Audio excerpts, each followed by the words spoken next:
అరుణోదయ దర్శనం అనే కార్యక్రమానికి మీ అందరికి స్వాగతం పలుకుతున్నానండి.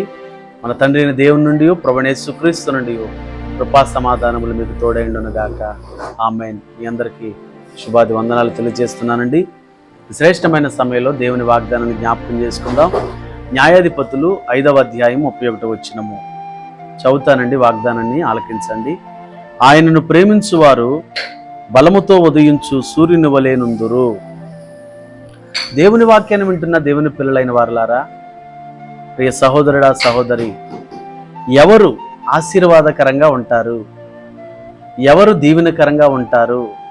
ఎవరు బలముతో ఉదయించు సూర్యుని వలె ఉంటారు? న్యాయాధిపతులు 5వ అధ్యాయం 31వ వచనంలో భక్తుడు మాట్లాడుతున్నాడు. ఆయనను ప్రేమించువారు అంటే ఎవరైతే దేవుణ్ణి ప్రేమిస్తారో, ఎవరైతే దేవుణ్ణి కలిగి ఉంటారో వారు బలముతో ఉదయించు సూర్యుని వలె ఉందురు. అంటే ఏంటి? ఉదయాన్నే సూర్యకాంతిని మీరు చూడండి. ఆ ఉదయాన్నే వచ్చే సూర్యుని కాంతి బలముగా ఉంటుందండి. అది ఆశీర్వాదకరంగా ఉంటుంది, అనేకులను మేలుకొలుపుతుంది. చీకటితో నిండిన ప్రపంచానికి ఆ సూర్యుని వెలుగునిస్తుందండి. లెగరా, సూర్యుని ఎండ మీద పడుతున్నాయి, ఇంకా మెలుకు రావట్లేదా? అరే సూర్యుడు వచ్చాడురా, లెగరా అంటే ఏంటి దేవుని బిడ్డలారా? ఈ సూర్యుని కాంతి, లేదంటే బలముతో ఉదయించు సూర్యుని కాంతి దేనిని సూచిస్తుందయ్యా అంటే ఆశీర్వాదకరమైన జీవితాన్ని సూచిస్తుందండి, దీవెనకరమైన జీవితాన్ని సూచిస్తూ ఉందండి.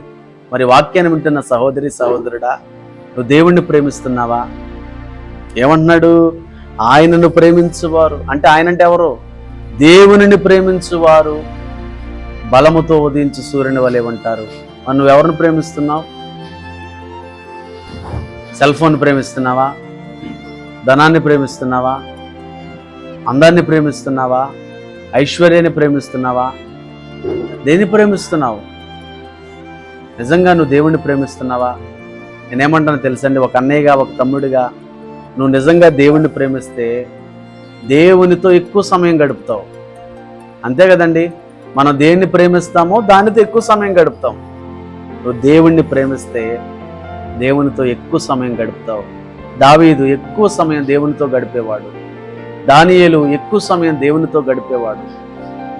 ఇంకా మనం చెప్పాలంటే బైబిల్ గ్రంథములో దేవుని బిడ్డలారా, యేసుక్రీస్తు ప్రభువారు తండ్రితో ఎక్కువ సమయం గడిపాడు. ఆయన ప్రార్థనలో ఇంకను చీకటి ఉండగానే వేకుజామున కొండ ప్రాంతములకు వెళ్ళి ఆయన తండ్రితో మాట్లాడేవాడు, ప్రార్థించేవాడు.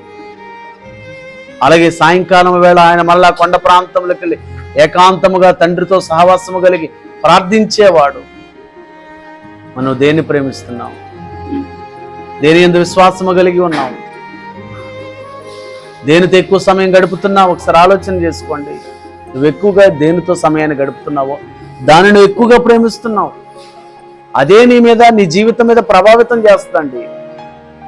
కాబట్టి నువ్వు దేవునితో గడిపేవనుకోండి, దేవుడు నీ మీద ప్రభావం చూపిస్తాడు. దేవునిలాగా నువ్వు నడుచుకుంటావు, దేవునిలాగా మాట్లాడతావు, దేవునిలాగా చూస్తావు, దేవునిలాగా ప్రవర్తిస్తావు. కాబట్టి ఆయన్ని ప్రేమిద్దాం. ఆయన ప్రేమిస్తే ఇదిగో బలముతో ఉదయించు సూర్యుని వల్లే మనం ఉంటాం. అట్టి కృపణ దేవుడు మనందరికీ అనుగ్రహించునుగాక. మీ కొరకు ప్రార్థన చేస్తాను. పరిశుద్ధుడా, ప్రేమ కలిగిన మా తండ్రి, వందనాలయ్యా. అయ్యా, ఎవరైతే దేవుణ్ణి ప్రేమిస్తారో వారు అయ్యా బలముతో ఉదయించు సూర్యుని వలె ఉంటారని వాక్యం సెలవిస్తుందయ్యా.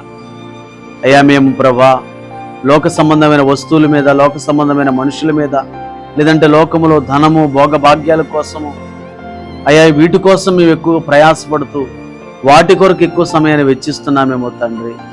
కానీ ప్రభా, నిన్ను ప్రేమిస్తే మేము బలముతో ఉదయించు సూర్యుని వలె ఉంటామయ్యా.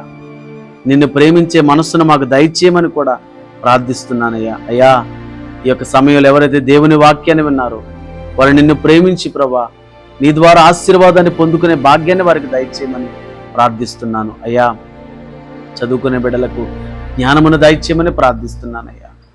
అయ్యా, మరి ముఖ్యంగా ప్రార్థిస్తున్నానయ్యా, కష్టాలలో, నష్టాలలో, వ్యాధులతో, సమస్యలతో కొట్టుమిట్టాడుతున్న ప్రజలకు విడుదల కలుగజేయమని కూడా ప్రార్థిస్తున్నానయ్యా. భార్యాభర్తల మధ్య సమాధానం లేక, ఐక్యత లేక విడిపోయి ఉన్న కుటుంబాలను మీరు కలుపుమని ప్రార్థిస్తున్నానయ్యా.